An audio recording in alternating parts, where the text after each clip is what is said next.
आपके सामने रखे और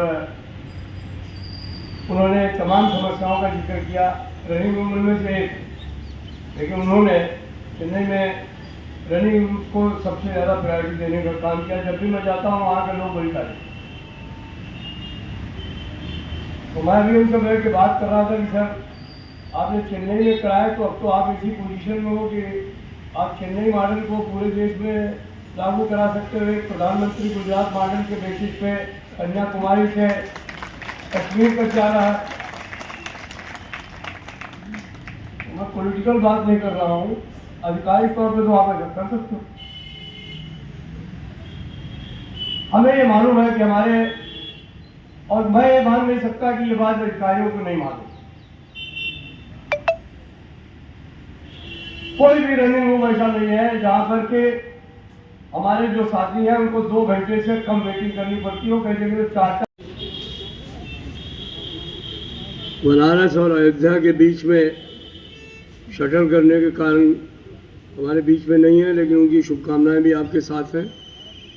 हमारे एजीएम सिंघल साहब, प्रिंसिपल चीफ इलेक्ट्रिकल इंजीनियर पवन साहब, हमारे सीएसओ लागू हो जाएगा, ऐसी सोच है। मैं ये नहीं कहता हूँ ये सही है। मैं जानता हूँ, हमने आदेश कराए रेलवे बोर्ड में बैठ करके कि जहाँ एक महिला काम करती है, सिंगल वीमेन काम करती है, वहाँ पर टॉयलेट्स की व्यवस्था होगी, वहाँ पर सेपरेट चेंज रूम की व्यवस्था होगी। ये आदेश रेलवे बोर्ड से इशू हो गए। जनरल मैनेजर से भी वो आदेश इशू कर दिया, डीआरएम से भी वो आदेश इशू कर दिया। तो आज तक ये व्यवस्था पूरे तौर पर लागू नहीं हुई।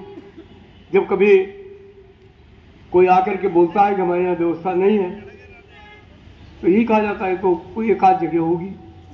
आज ये जितने लोग, आप तो सब जगह से आए हैं ना, फिरोजपुर के साथी हैं, अम्बाला के भी हैं, लखनऊ के भी हैं, दिल्ली के भी हैं, मुरादाबाद के भी हैं। आप सबसे मेरी हाथ जोड़ करके विनती है, यहाँ से जाने के बाद जहाँ भी महिलाओं के लिए सेपरेट वॉशरूम चेंज रूम की व्यवस्था नहीं है, ये यहाँ से जाने के बाद विदिन 36 आवर्स 48 आवर्स आप हमको यहाँ भिजवाइए, सो दैट कि हम उसको सीधे तौर पर जनरल मैनेजर के हाथ में और एमटीआरएस के हाथ में दे सकें कि ये आपकी जो ग्रास रूट लेवल की, ग्राउंड लेवल की तस्वीर है वो ये, ताकि ये कहने का मौका किसी को ना मिले कि नहीं ये तो सब जगह हो गया होगा। तो ये आदेश होने के बावजूद कोई बहुत ज्यादा पैसा भी नहीं खर्च होगा, लेकिन ये व्यवस्था हर बार है, पीएनएम होती है जीएम की, बोर्ड की। हर जगह हम लोग इस सवाल को उठाते रहते हैं, ऐसा नहीं उठाते हैं, लेकिन इम्प्लीमेंटेशन में प्रॉब्लम है। तो मेरा निवेदन यह है कि कृपा करके इम्प्लीमेंटेशन लेवल पर आप जो तमाम साथी हैं उनको भी सहयोग करने की आवश्यकता है। जहां पर जो आदेश हैं लागू नहीं हो रहे हैं, उनको लागू करवाने की जिम्मेदारी हमारे डिविजनल सेक्रेटरीज की है, हमारे ब्रांच सेक्रेटरीज की है, डेलीगेट्स की है, आप तमाम साथियों की है। जब भी रनिंग रूम का इंस्पेक्शन हो, जब भी स्टेशन के इंस्पेक्शन हो, आप छाती ठोक करके वहां खड़े होइए कि हमारे को यह सुविधा रेलवे बोर्ड के आदेश से मिलनी चाहिए, नहीं मिल रही है, हम इसके अधिकारी हैं, आप दिलवाइए हमको। ये हमारा अधिकार है, हम अपना काम करेंगे, हम अपनी ड्यूटी पूरी जिम्मेदारी से निभाते हैं। जाना गर्मी बरसात देखते नहीं है, 24/7 काम करते हैं। लेकिन अगर ये सुविधा है तो कैसे काम चलेगा? आज जो ये कॉन्फ्रेंस हम कर रहे हैं, इसके पीछे बहुत बड़ा योगदान हमारे महाप्रबंधक और एमटीआरएस का भी है। उन्होंने कहा कि रनिंग स्टाफ से इंटरेक्ट करना बहुत जरूरी है। मेरी समझ से आप लोगों के माध्यम से बेहतर हो सकता है। सब अधिकारियों की अपनी परेशानी रहती है, उनको आपसे भी इंटरेक्ट करना है, अधिकारियों से भी इंटरेक्ट करना है, अपने रोजमर्रे के काम भी हैं, तो मैं उनको कोई दोष नहीं देता। लेकिन जो भी परिचालन में दिक्कतें आ रही हैं, अगर उनके बारे में आप चर्चा नहीं करेंगे तो कैसे काम चलेगा? अब स्पैड एक बहुत बड़ा अभिशाप है। तिवारी जी, आरी वाले तिवारी जी, आप कृपा करके कहीं बैठ जाइए, अगर वहां जगह ना हो तो ऊपर आ जाइए। वैसे तो आपका भविष्य खतरे में है ही है, लेकिन हम लोग आपका भविष्य उज्जवल रखना चाहते हैं, एमटीआरएस भी रखना चाहते हैं। मैं आपको इस बात का विश्वास दिलाता हूँ।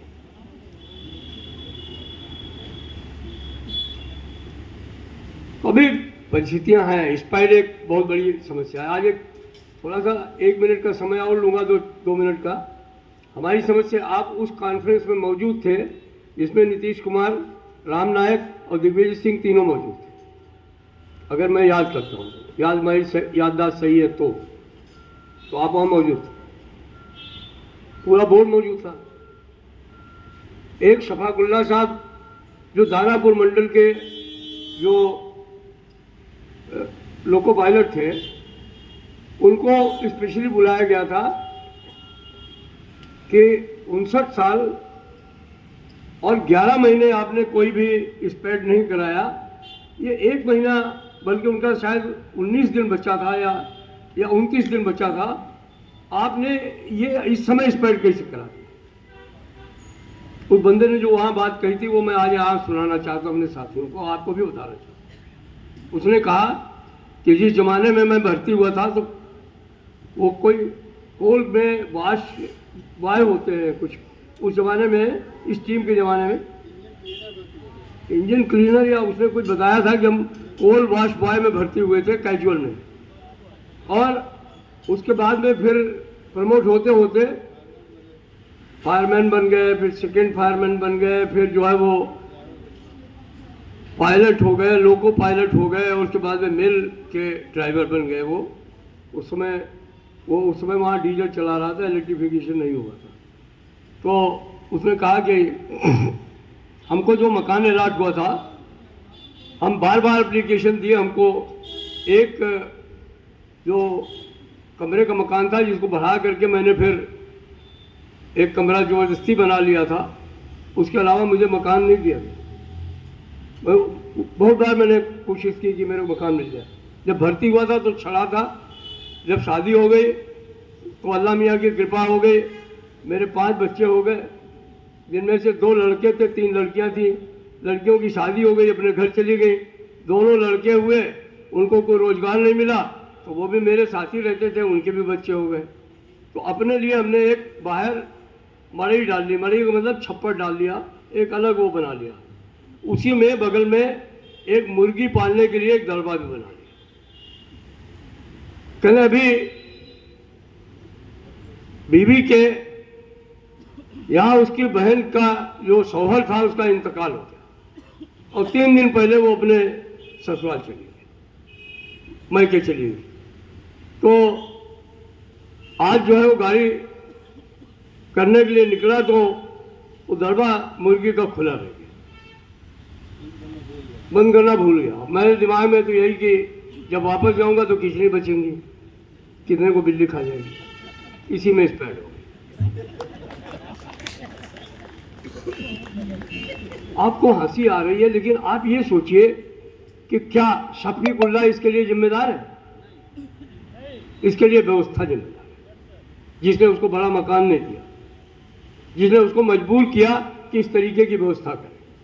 लेकिन नहीं, रेलवे का नियम है, कानून है, शफीकुल्ला जिम्मेदार है। उसने 59 साल 11 महीना अपनी सारे जीवन में कोई स्पेड नहीं कराया, कोई गलती नहीं करी, लेकिन आखिरी महीने उसने गलती की है, इसलिए उसको सजाए मौत जरूर दी जाएगी। मैं सजाए मौत इसलिए कह रहा हूं, किसी भी नौकरी करने वाले व्यक्ति को अगर नौकरी से रिमूव कर दिया जाएगा तो ये सजाए मौत से कम नहीं है, इस बात को समझना चाहिए। कितनी मुश्किल से हमने लोहानी साहब को समझा करके, वो सहृदय इंसान थे, इसको थोड़ा शिथिल कराया 2018 कि भाई आप नौकरी से निकालो नहीं। हमने देखा यानी रेलवे में 29 बच्चे 24 साल से लेकर के 28 साल के एज ग्रुप के ALP निकाल दिए, दिलवाया नौकरी। बाद में जनरल मैनेजर से रिक्वेस्ट करके उनको नौकरी दिलवाया। लेकिन अगर इस उम्र के बच्चे नौकरी से बाहर हो जाएंगे, देश कैसे चलेगा, वो लोग कैसे? अब पूरा प्रयास है बोर्ड का आज की तारीख में, इम्तियाज साहब आंगन की तरह पैर अड़ा दें तो बात अलग है, लेकिन बोर्ड पूरे तौर पर इस बात का मन बना रहा है कि 2018 का जो वो सर्कुलर है जो लोहानी साहब ने निकलवाया था उसको विड्रॉ कर लिया।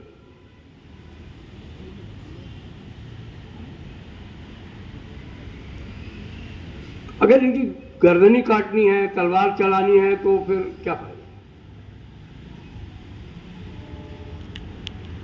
मेरी समझ से बोर्ड को समझाइए, ये इंसान है, इनको इंसान की तरह जिंदा रहने का हक है। ये काम जो करते हैं कोई दूसरा नहीं कर सकता। हम इनकी लड़ाई लड़ते हैं।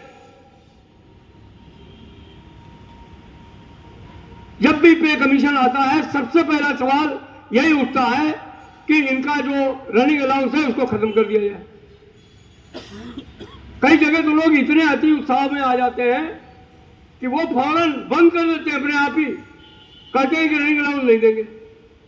एक बार तो मुझे मजबूर होकर कहना पड़ा कि जिस डिवीजन में रनिंग अलाउंस नहीं दिया जाए वहां पे गाड़ी नहीं चलाई है।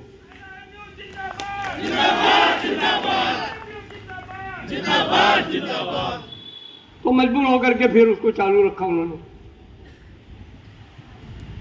कई इतने दकियानूसी संदिल इंसान है। एक दिन हमसे बोले, कहने लगे सीनियर डीएमई से ज्यादा तनख्वाह दिलवाएंगे क्या इनको?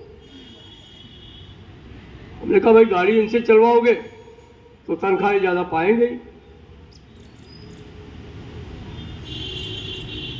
अगर आपको इनकी तनख्वाह से प्रॉब्लम होती है तो जिनका नाम आपने लिया है उनसे गाड़ी चलवा दीजिए।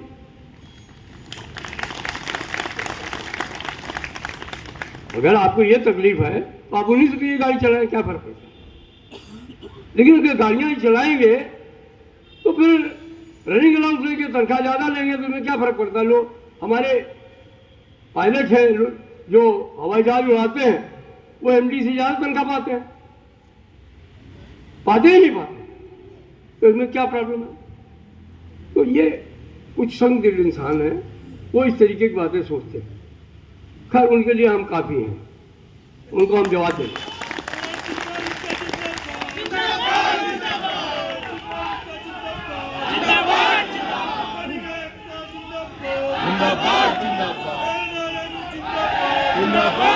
मेन बात जो है वो ये है कि हमें, जैसा कि इम्तियाज साहब ने कहा, हालांकि हम कोई मशीन नहीं है सर, ये भी मैं आपको बताना चाहता हूं, we are not a machine, हम इंसान हैं। आप हमको कहते हो कि हमको घर में पूरी रेस्ट लेनी चाहिए, लेकिन जब घर पहुंचेंगे, बच्चे को स्कूल जाना है, खटपट तो होगी, कमरे तो दो ही हैं। अगर घर में कोई बीमार होगा तो हम घर जाके भी कैसे सो सकते हैं? घर में कोई प्रॉब्लम होगी, सामान नहीं होगा, उसको लाना है तो कैसे करेगा? ये हमारी परेशानियां नहीं। कोई अरबी में लोहानी साहब आ गए, उन्होंने कहा कि हाँ ये तो बहुत उदास है, इसको थोड़ा ठीक कर लिया जाए। अब ये हो रहा है कि स्पैट जो बढ़ गए हैं उनका कारण लोहानी साहब का आदेश है जो 18 में करा, इसलिए उसको विड्रॉ कर लिया जाए। तो मैं बहुत विनम्रता से गुलाटी साहब आग्रह कर रहा हूँ, हमारी इस आवाज़ को आपने बोर्ड में पहुँचा दीजिएगा कि अगर इस आदेश को विड्रॉ कर लिया गया तो इस पैट को भले आप बचा लें, लेकिन गाड़ियाँ आप नहीं चला पाएंगे, इस बात की मैं आपको गारंटी दूँ।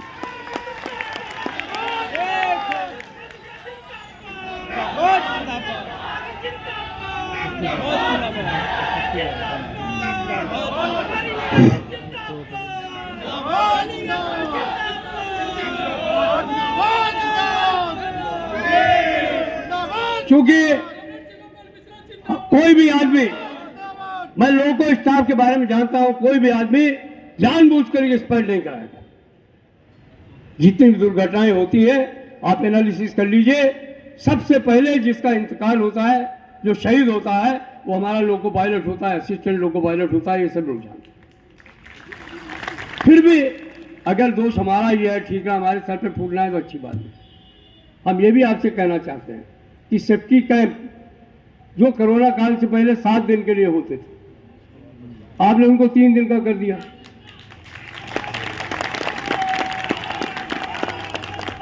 अब कोरोना काल खत्म हो गया, आप 7 दिन पे फिर वापस आ जाइए। कम से कम सेफ्टी कैंप में वो जाएगा, कुछ समझेगा, कुछ सेंसिटाइजेशन होगा। आप अपने प्रोडक्टिविटी और आउटपुट को लेकर के ट्रेनिंग को जो है वो बलि चढ़ा रहे हैं और ठीकरा जो है वो लोको पायलट के सर पे फोड़ रहे हैं। तो जिसने ये आदेश इशू किए हैं उसको कहिए कि वो सेफ्टी कैंप का समय जो है वो जो पहले 6 दिन का होता था उसको 6 दिन ही कर दिया जाए।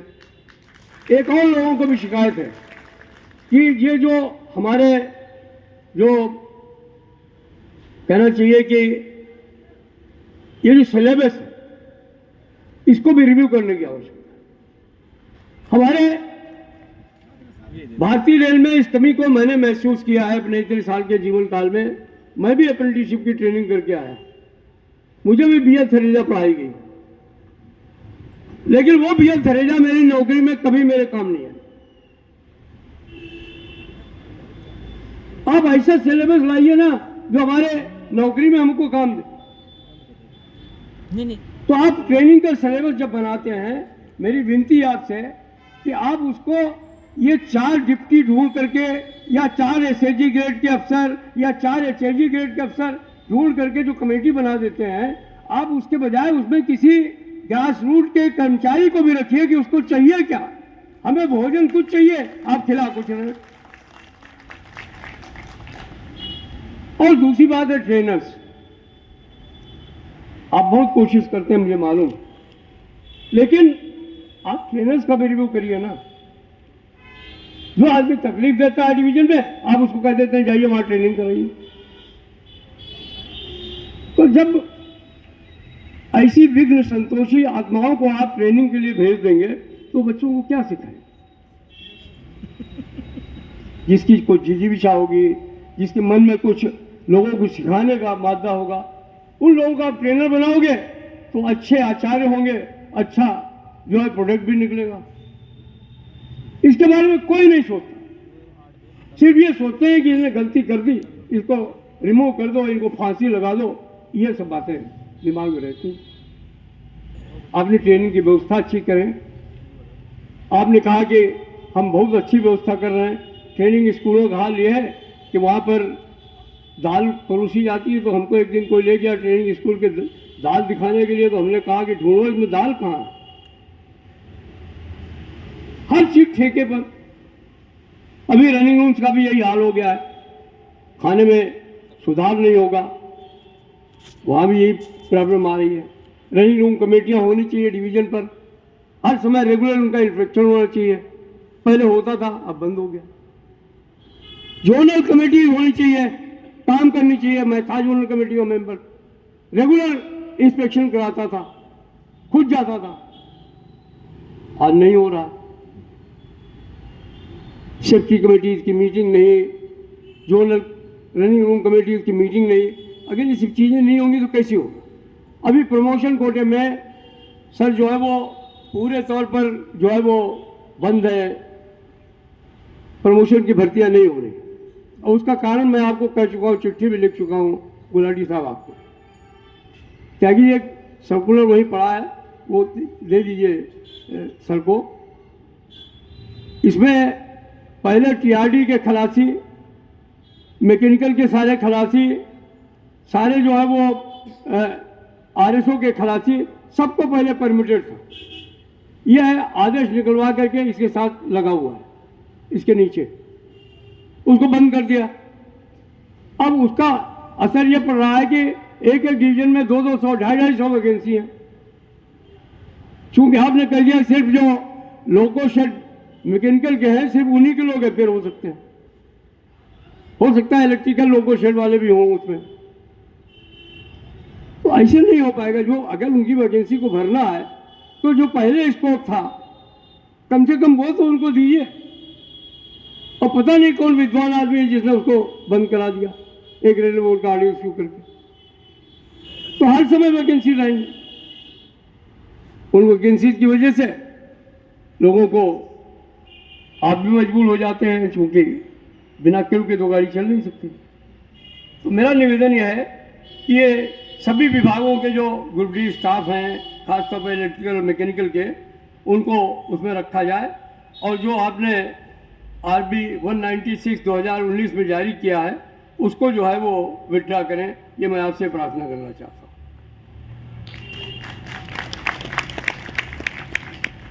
हमारे जो लोको पायलट्स हैं उनको रिस्क और हार्ड ड्यूटी अलाउंस मिलता है, लेकिन जो असिस्टेंट लोको पायलट है उनको नहीं मिलता। हमने एक कमेटी थी, वहां भी इस सवाल को रखा। अब ये बड़ा मुश्किल है कि उसी गाड़ी में लोको पायलट चलेगा, उसको मिलेगा, जो असिस्टेंट है उसको नहीं मिलेगा। तो मेरा निवेदन है कि सवाल को हम लोग काफ़ी रेल बोर्ड के स्तर पर उठा चुके हैं।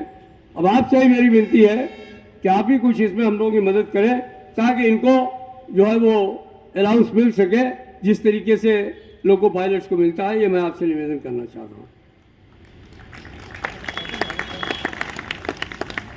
अभी बहुत सारे साथियों ने मुख्यालय पर रेस्ट की बात की है। 16+2 के रेलवे बोर्ड के ऑर्डर्स हैं, लेकिन कहीं भी 16+2 अगर इंप्लीमेंट हो रहा हो तो मैं उसको बधाई दूंगा। हर जगह 14+2 है, और 14+2 में भी 2 घंटा पहले ही जो है वो किताब लगवा दी जाती है, या उसको कह दिया जाता है कि भाई तो पूरा लिस्ट तो 16 घंटे का मिलेगा नहीं। आप कहते हैं 16 आवर्स मिलना चाहिए। तो अगर 16 आवर्स दिलवाना है तो किताब 16 घंटे के बाद ही लगवानी है। यह व्यवस्था तो सर आप ही करा सकते हैं। इसी हिसाब से निवेदन कर रहा हूं। 36 आवर्स के ऑर्डर्स हम लोगों ने निकलवा दिए बोर्ड से। जैसे ऑर्डर निकला वैसे ही सारे जनरल मैनेजर्स ने रेलवे बोर्ड के ऊपर ऐसा एक दबाव बनाया कि जैसे कि अगर इसको लागू कर दिया जाएगा तो जहां अभी धरती है वहां समंदर हो जाएगा, पानी पानी हो जाएगा, जल आ जाएगा। और रुकवा दिया ऑर्डर बोर्ड से कह के, ये कह करके कि हमारे पास में स्टाफ नहीं। अब तो बहुत स्टाफ आ गया, सरप्लस तक लोग आ गए हैं, एक जगह लोग दूसरी जगह भेजे जा रहे हैं। अब क्या प्रॉब्लम है सर? अब तो ये 36 आवर्स का जो आदेश रेलवे बोर्ड ने निकाला था उसको लागू करवा दीजिए। अब तो इसमें कोई प्रॉब्लम नहीं।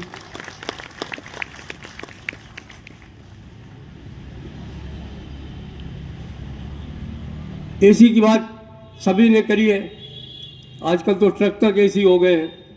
हमारा तो विभाग में भगवान उनको लंबी उम्र दे, जो लोग यही सोचते हैं कि रनिंग स्टाफ जो है वो गाड़ियों में जाएगा तो सो जाएगा। ABB इंजन आया उस समय, उस जमाने में गाजियाबाद लोको शेड में जाने के बाद में उसमें सबसे पहला आदेश ये जारी किया गया कि इसके AC निकाल लीजिए। ABB इंजन AC था जब आया था, लेकिन सरकारी आदेश सबसे पहले जारी किए गए कि और कुछ इसमें चेक करिए ना करिए, देखिए AC निकाल लीजिए, क्योंकि अगर AC वाली गाड़ी में बैठेगा सो जाएगा। अपनी कार में बैठेंगे AC होगी तो नहीं सोएगा, लेकिन वहाँ पर बैठेगा तो सो जाएगा।